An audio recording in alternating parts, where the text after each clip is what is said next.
Kok angel banget oleh angel yo les nek angel privat. Masa ya nek omong dadak awake dhewe sak drase. Wis iki berarti siap kanca-kanca? Sampeyan Sudah ya tadi ya. Oke, kalau sudah siap kita akan saksikan Bapak Ibu. Kok prisen? Tak hadirin sekalian. Ganja budaya Kali ini dari Caniloka 2025 Selaras kita akan saksikan bersama sebuah pertunjukan yang spektakuler, amazing, dan menakjubkan. dar. Dan kita sambut nyuwun tepuk tangannya untuk obrolan angkring.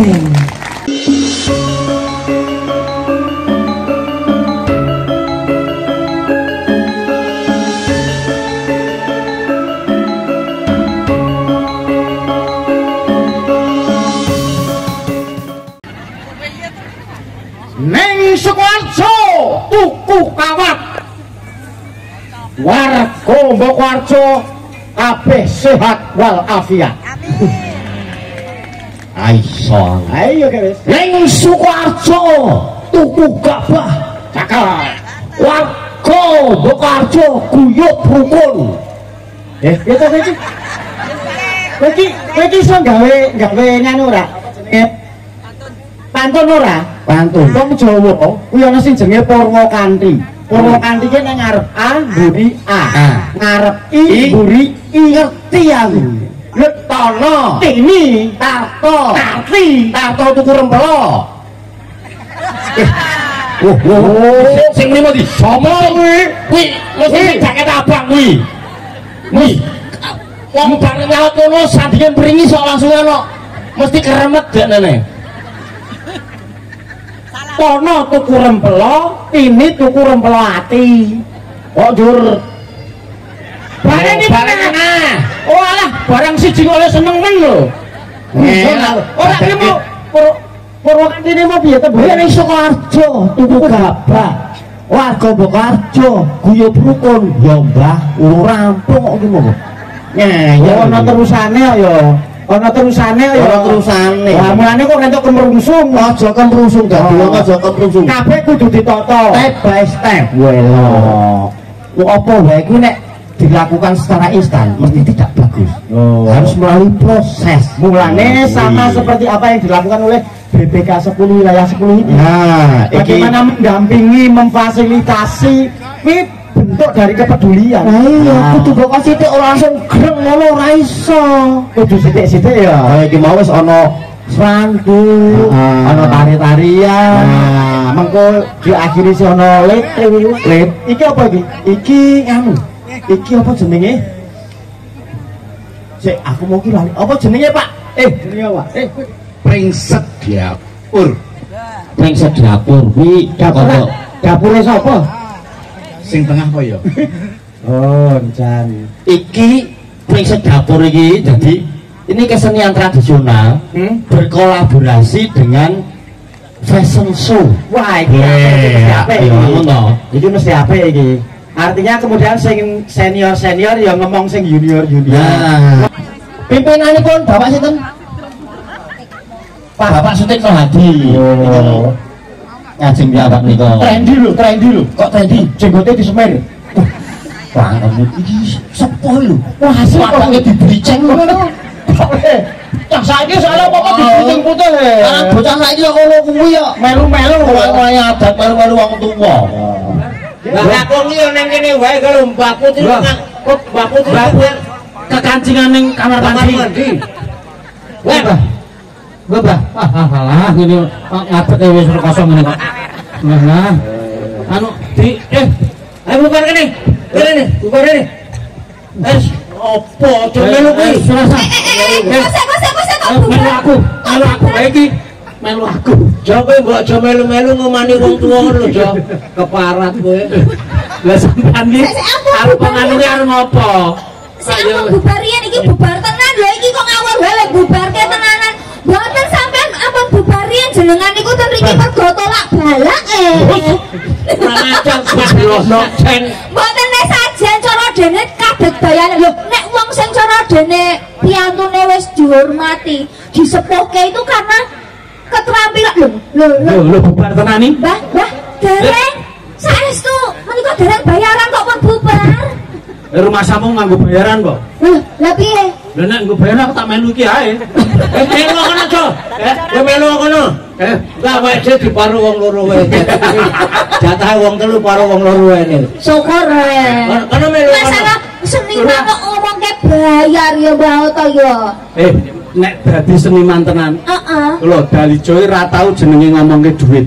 Wih, tenane. Wih tenan, aku ora tau mikir duit iki. Sing penting aku misal berkesenian-kesenian. Pentas-pentas. Lah sing perkara duit? Ya wis ana sing mikir dhewe panitia. Panitiane minggat. Piye kowe? Wis modaro goleki. Kok gayane? Ya dhewe iki nang kene iku. Awake dhewe ndase endi? Kok awake dhewe arep lunga dadak ngapiti ndas. Kok awake dhewe? Kok angel banget oleh. Angel yo les, nek angel privat. Masa ya nek omong dadak awake dhewe sak ndase, sak tangane, sak sikile ngono ki ya kangelan to, Mbak. Kita kaya pil. Kita iki awake dhewe. Ya aku awake dhewe meneh. Kita itu bertiga. Kita semuanya. Aku karo saya. Nah, saya sampean. Nah, bedane aku karo saya apa? Bedane aku karo saya. Bahasa Indonesia? Nek saya, misalnya saya. Saya. Saya tuh anaknya bapak ibu saya. Lah nek aku? Ambo anak sapa ora ngerti. Lho piye to bedane aku karo saya? Kok piye, Mas? Lho, kowe anake sapa? Nek aku anake sinten? Lah kok takon aku bapakmu ki sapa? Aku ki piye to? Ayu-ayu kok pekok to ya. Weh, nek padane saya. Saya Marwoto. Heeh. Lah nek aku? Lah anak lah kok piye to, Bu? Saya Marwoto. Aku anak lutung. Kowe. Iku kowe. Ayo kowe to, ayo kowe. Kowe. Aku anak bro. Tapi iki wong telu iki kumpulan munyuk. Heeh, dadi wong nek biro loko. Iki wong telu iki pasar kewan. Biro loko wingudan. Heeh. Loh kandange munyuk iki apa jenenge buka. Waduh, keluarga munyuk metu kabeh. Wow. Ono anake munyuk cilik to? Heeh. Ning dalan ngarep biro loko serempet motor des. Waduh. Bapake munyuk kira-kira nesur. Jauh. Sabar to. Matamu ku picek kok piye? Jenengku Marwoto kok sobat-sabat kok. Anak munyuk. Yo, keserempet motor. Yo. Bapakne nesur. Jauh. Wah, sabar to wong ya jenenge bocah cilik, anak munyuk cilik. Nak yo dolan serempet motor nang dalan nak yo biasa. Jangan condrongmu mau iki ya. Ana keluarga munyuk. Metu sing biro loko. Iya. Anake serempet motor. Bapake munyuk ki nesu. Ya nesu nek jenenge. Lah ya kok sabar. Wong bocah cilik, munyuk cilik kok. Jenenge cah bocah kok ya. Lah nek munyuk karo asu pinter ndi, Jo? Pinter asu no. Ha iki tau sak sekolahan karo asu ya barang ya. Ngono kok sabar. Coba nang kene iki munyuk asu kumpul. Kumpul kowe ya termasuk asu wedok, no. Kowe iki termasuk asu wedok. Ora wong sak grup kok. Sak grup. Mula nek sak grup ngene piyai kene do rawuh saka Boko Harjo kene iki do rawuh. Boko Harjo. Sampeyan piye mau? Omongmu beda lho, Mbah. Beda karo nek sapa? Beda karo nek bokonge mau. Ah, iki sing muni iki lho, Nel. Nel sing muni jawab. Sampeyan lho salah wong jenenge Boko Harjo kok muni Boko Harjo. Iki yo salah iki. Lho kok malah aku selamat. Jare Marwoto. Munyuk kok aku munyuk. Iki bubarke mesake wong nyiksa piye sepuh kok iso. Kok jenenge nyiksa piye nek jenenge tampil beliau itu juga ingin dilihat, butuh diapresiasi. Ternyata di wilayah Jogja ini banyak sekali seniman-seniwati yang patut dijempol. Boleh tepuk tangan dulu dong. Protes aku. Protes sing sepuh-sepuh kaya leluhur. Leluhur kamu iki. Leluhur iki. Kowe ora ngerti iki. Kowe ora ngerti antara takone. Nggih, Mbah. Kok ngonekke karo Sudarjo iki. Orang ngusu. Dalijo mawon. Orang ngusu jare masa sekolah ngasu. Sudalijo. Kok ngene iki leluhur. Leluhur iku njero mangsa mah ora mangan samangane kembang tim crecek ngene apa? Lah kula nggih dereng ngertos nek wau mboten dahar napa nggih mboten ngertos lah tak kira pun dadi siji demit. Aku nek leluhur nek demit ki seneng. Apa tegese demit? Demit ki memedi. Demit ki demen memitra. Mulane sedulur Mboko Arjo kene bareng kumpul ki padha seneng ndelok ledek munyuk telu iki. Aku suka mergo demen memitra, seneng memitra. Doan, ya ini lenggah kabeh, sopan ora ana sing bendak cerah, ora ana sing tukar padu. Demit, demen memitra. Rukun masyarakat Mboko Arjo. Mas Dalijo. Dalijo main ketoprak. Senior ketoprak. Iya. Bapak Sumarwoto. Nganggo su ya nih sampean. Nganggo su. Su ki tegese linuwih kok. Linuwih apik kasusastran. Linuwih su jiwa tejo Pak. Ate ngene kuliah. Kula kok tak arep Dalijo kae su. Su siji wae, loro malah kolesterol. Nek jenenge susu ki loro, Pak. Lah loro. Dua to. Susu ki loro. Ora. Kok ora pripun? Yen aku kan gari siji mergo kanker kok. Awi lah penyakit.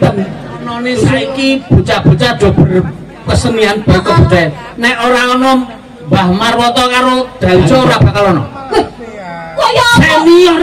Biyen aku dadi Damarwulan. Heeh. Aku Damarwulan. Aku Minang Gojing. Lho. Menak jinggo. Menak jinggo ki 1.500 nang Gojek 5.000 meneh iki kowe. Wah, kowe ora gaul. Gaul. Gaul kok gaul. Kaya ngono kuwi. Gaul karo gaul iki beda. Beda ya. Beda. Aryo Penangsang iki si jarane. Lho Penangsang. Kudu sik Aryo Penangsang. Hadi Wijaya. Angling Darmo. Ora batik matri penggemar batik matri ngerti ngerti cerita ketoprak ngono ki sampean nek penontonnya wis ngerti ketoprak lah pemaine kok nek ngasih salah ora iso nek tok pikir luwih permati wong DIY ketoprak ngerti kowe ning Jakarta iki ketoprak dipangan ora ketoprak ya ampun ayo kowe karing njaluk pedes apa ora ketoprak kok dipangan iki berarti yoga sindene barang dipangan terus gamelane teneh kuwi lambene piye sumpah ngono kuwi wong Jakarta ketoprak sing dipangan pangan ketoprak kowe ngerti wong Palembang sing dipangan kapal selam kowe ngerti wong Surabaya arep mangan wit rekoso mangan lontong balap iki nyerah balapan dicokot apane wis ayo padahal kuwi jenenge merek ngono lho Mbak Oto ngarepe iki kowe ngerti mbahku iki luwih kuat ben sampean kuat e ngobene heeh sekoteng sekoteng ki maksudnya iki sekoteng ora sekoteng jut sekoteng ki ora sekoteng kowe ngerti Bantul oh ana bakmi sing kaya Dalijo wis terkenal miledek ning Bantul ya ana apa omben-omben heeh sing kaya Di Marwoto apa masa ana wedang wuh ora apa-apa wong ki ora gampang saiki agi dadi masalah gede lho saiki buang sampah kan angel oh angel sing jenenge wong ki pepete kena ngobong boto kowe pengen tak obong piye omong wong iki jane iki seniman apa gento to iki ya gento sini kok obong-obong oleh ketua geng iki gento mula kondang Iwan Fals ki nyanyikke laguku kondang Iwan Fals nyanyikke heeh sebut 3 kali namaku gento sampai iki ora krungu kuwi bento bonamu bento ku pakanan nek ku ngerti oka bento kowe ora nek jeneng kondang-kondangan lho kondang Dalijo kondang kowe ngerti Prambanan ngerti Mas Prambanan Prambanan kuwi dalan wetan Prambanan ngalor perapatan Purbakala ku omahe Dalijo piye sing wong lawas mesti dong oh Mas sampeyan iku lho bakul sengsu Nah, bakal sing digusur. Bakal sing digusur. Lepas tuh eneng proliman. Datake nang ngono. Pendak esuk. Aku setore. Heeh, nang kene. Sampean, Dik. Sampean. Carane golek ari ulu. Ora ana. Kowe ya iki do patungan, iki mergo mau lho ora kok pendampingan. Protes piye to? Aku karo Pak Demarwoto, karo Mbah Hoto iki. Seniman kondang. Ketoprak. Lho, wayang wong. Ayo. Kudu joget. Niku lak biyen nek saiki lak ora payu. Ha justru iki ya ora payu ana pendampingan kok. Lah iki lek pendampingan aku ora. Maksude ngene, Dik. Wong sampean-sampean ki wilayah duduk sekitar sandi kene ya ora oleh pendamping. Enggak aku pindah penduduk kene gelem. Engko ten iki mboten kula dulur. Lho, ora. Bae saya coklat wegah. Sing sirat disemir muni wegah. Bener, nek wegah bener. Dadi tanggane iki pemeanmu ilang terus. Monggo sing ilang ujug jaring, ujug klambu. Khusus. Iki kelompok kene ketemu rusuh. Soale sing kene iki ya dadi korbane baot to. Sopo sing ngomong? Lah niku wong cah piro korbane ning ngarani kowe? Papat tonton niku. Aja waton ucul kowe. Papat to, ora iso. Tanggung jawab apa? Rolas. Malah luwih akeh. Aku mungkin piye iki? Iya lho, kok oleh pendampingan.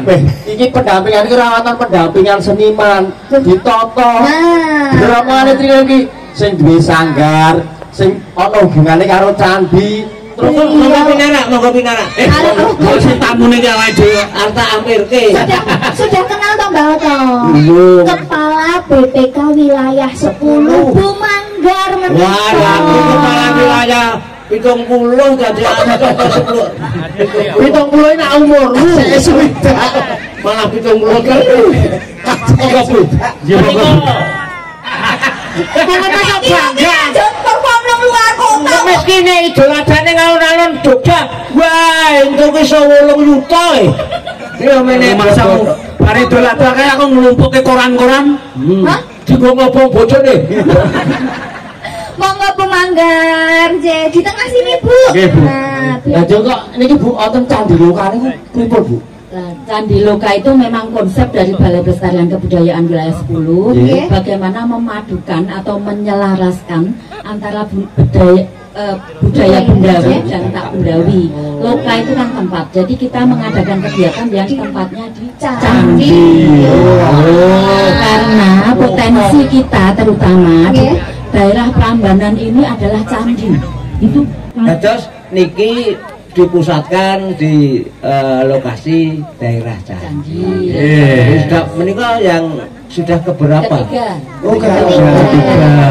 Saiki pamit adiwe. Bakune kita semuanya mendukung program ini. Dengan adanya program Candi Loka ini lebih memperkenalkan kepada masyarakat sekitar dan seluruh dunia akan tahu bahwa di sinilah ada lebih dari 30 candi. Ya, tidak hanya candi tapi juga budayanya yang sangat luar biasa. Ternyata banyak seniman-seniwati yang patut kita apresiasi. Luar biasa. Terima kasih monggo Mbak Amin. Ya. Si awak dhewe. Pas iki pun rampung. Sing sepuh piyambak. Sepuh piyambak. Nah, niki pun putra-putra. Mamit ke putra-putra niki. Ulira maling kon pamit. Oh, sembrono iki karo maling kowe kula nuwune. Aku ora kula karo maling peteng aku nyele sentere sing kok. Yo sentere kula kepetengan aku kuwi. Kula wis do nggawa kuwi. Gowo jenenge sampel iki gowo. Sampel kok sampel. Sampel uripke. Sampel. Aku nggawa ning ndi iki gowo ora tau lali, Bro. Yo. Ta. Ya ki mau ning toilet ngene nganggo senter. Lho. Kaget kok jenengan. Sing ketok niku kudune sing mriki. Sing peteng apane sing ra weruh. Lha ra weruh matane to. Ya sing dipadangi matane to. Angel. Ora masalah angel ngene iki bapakku ki ampuh tenan lho. Bapakku ki nek juru apa rasa ngomongke maling. Dia itu punya kekuatan nek Jawa niki guna kasantikan. Lho, Duwe bela diri. Welok wingi ngadepi desa 5. Desa 5 Dep kolektor. Limo-limone mlebu rumah sakit kok. Belajar karo mbakmu. Niliki bapakku. Bapakku isana limo. Ora gampang, kuwi mek 5. Ming 5. Rolas le. Wong siji dikeroyok rolas. Sampeyan iku Aku melu sing ngeroyok kuwi. Tak kira sampean sing dikeroyok kaya Ora nyoto iki lho nyoto. Nah, iki lho biasa. Wah, aku ning pasar keroyok premani 15. Oh, ijo. Dus. Sing 13 mlayu kabeh. Wela. Kari loro. Sing loro? Kari loro. Kowe. Kari loro. Premani Semaput kuwi. gotong aku nang rumah sakit. Iki lho. Iki. 22. Weh, Kok saya ketok Apa aku? Dikeroyok 22 ora iso mundur. Oh, iki aku. Padha saking ampuh. burine tembok. Mentok. Aku ki 80. Barang iki kok budake sithik wae. 80. Bulane metune 86 bulan. Kira. Pamitan iki. Ya, para lenggah kadang menemukan. Pamit iku sing jelas. Sing wis jelas mbok rasa kandhake. Pamit simpel, monggo. Contoh pamit simpel Wakili. cetok. Kula wonten mriki Nggih, cetok ning kene sing sampe ono. Prambanan Sing sapa? ngomong padene kebon ya sapa? Sing jelas, sing ning kene ya wis ning kene.